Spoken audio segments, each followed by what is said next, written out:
Talk about this offense. Finally got that edge back, running the ball. That was missing the first 2 games. Yes, What can this offense do in a tough Southland Conference? Well, actually, I really think we'll go deep in the sack this year. We keep our run game good and the passing game open, and basically our special teams really, and our defense is doing a heck of a job. Yeah. So we keep this up, we should go deep in the sack this year. It's early in the week. Think about the Eagles on Saturday. What have you seen so far in film?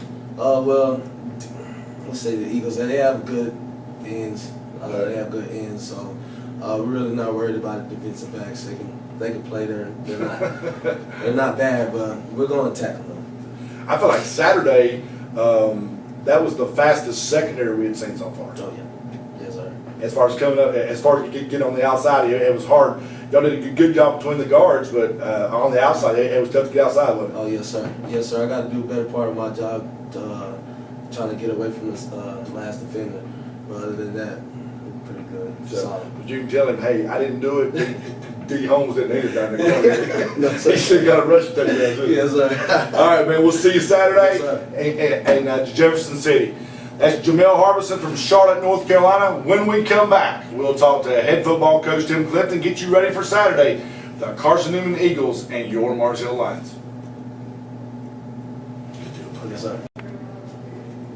Welcome back to Inside Line Football with head football coach Tim Clifton. This Saturday we'll be on the road to Jefferson City, Tennessee to face the Carson Newman Eagles. 12 o'clock is our In the Huddle on this Coca-Cola football Saturday. And of course, 1 o'clock kick from Jefferson City there, all on redzonemedia.com. Audio only this week.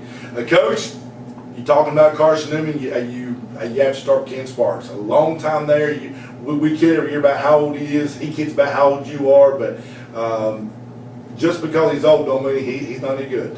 No, he's won more games than anybody in Division II football, and he has an unbelievable record, and he's done a fabulous job there, and they have a long-standing tradition of winning and playing in the playoffs and winning in the playoffs. Right. Talk about Carson Newman with the option they run in this day and age with high schools running a whole lot of spread, passing the ball. I've always been amazed at the talent of athletes that he gets to come there to run that offense. Yeah, he always gets, especially at quarterback, he finds those guys that can do what they do and do it extremely well. And but you know, if you're a running back in that offense, you got a chance to gain a lot of yardage. Right. So they can find those two guys. I'm amazed at what they find out wide.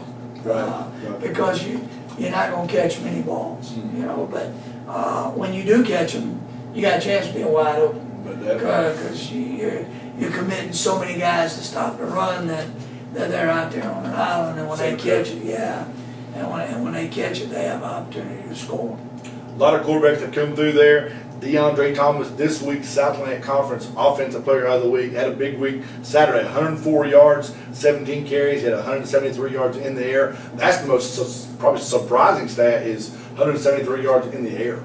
Yeah, and they've had some guys over the years that could throw the football, and people, you know, say, well, they can't throw it, but they can. I mean, they've had some guys that have been very accurate and throw, and then they've had one or two that you didn't worry whether they threw the football. One year they were one of 10, you know, but that seems like it was 100 years ago. But the guy was a great rushing quarterback in Guyton, and he could score from anywhere on the field at any time. So I was stunned they threw it, period, you know. But yeah, they can throw the football, and their wideouts are big and strong, and they give you some problems, and just the nature of what they do just really puts a lot of pressure on your defense. Talk about their offense. You and I have talked about this the last 7 or 8 years, and every year I learn a little bit more on this offense. They run their option offense, and it's so close to the line of scrimmage where others are more spread out. By the time they hit the ball, they've got 3 yards. Yeah, I mean, the split back veer is just so different that, you know, people try to compare the wishbone and split back veer, but there's no comparison. I mean, the bone, the wishbone doesn't hit like that. One guy might hit it at a fast rate, but those two split backs can hit it at any time, at any point, and they're so good at hitting it front side and cutting it back, and they just added so much to that offense, and they're so good at what they do, and they have an answer. You know, you see them play some teams that they don't normally play, and those teams will give them a different look, and the next thing you know, it's out the gate. They've hit it, and it's the dive's gone, and they can read it. They don't have to read it. It puts a lot of pressure on you. Jefferson City always a tough place to play. We've had some tough ones there. I remember a 10-7 loss there about 4 or 5 years ago. It's been the site of a lot of good games. Talk about going over there and having a game there. Well, it is a tough place to play, and we played some really good games over there, and been some tight games, and you have to find a way to. They put you so far away from the stadium. I mean, you're walking a mile just to get in the stadium, it seems like, and then you don't go back. You can't go back to the locker room. You stay down near the dugouts in the baseball field. So we talked about it today with our players, and how it's a different place to prepare, because you're not going back to a locker room. You're not meeting in a locker room pregame or at halftime. Right. So it's a little different to prepare for. Talking about the other side of the ball, what have you seen on film so far that the Lions see as far as our offense? Well, they're going to play a 4-man front, and they're really physical. Their front four are really, really physical, and their Mike Backer's a big guy that's really physical.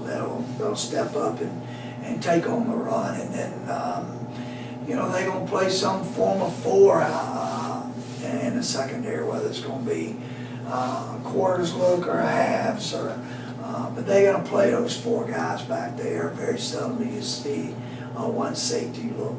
Okay. Before our keys of the game, let's go to our Ask the Coach segment, of course, in our LSN mailbox, and this is from Steve from Asheville, and he's talking about the different offenses in the Southland Conference. He said you're sort of old school, which we all are, but do you like preparing for a spread type offense, or do you like preparing for more of an option? It's so much of the spread now has got the option hooked into it, and it's a wishbone theory, but it's in the shotgun. I think they're hard. It's hard changing gears every week. You'll get ready for Wingate and Tusculum, and they're gonna throw it all over the place. And Tusculum's completely different in their thinking. And then you got to get ready for 2 wishbone teams in the conference, and then Wingate can spread you and throw it and run it. So it's every week it's something different, and we're more of a pro style deal where we're gonna run the zone and throw the ball and mix it. So every week, and Catawba's a little bit like we are, right. So. But this is the toughest the offense to get ready for every year. I mean, it's just because it's so different. It's just completely different. Let's talk about our keys to the game.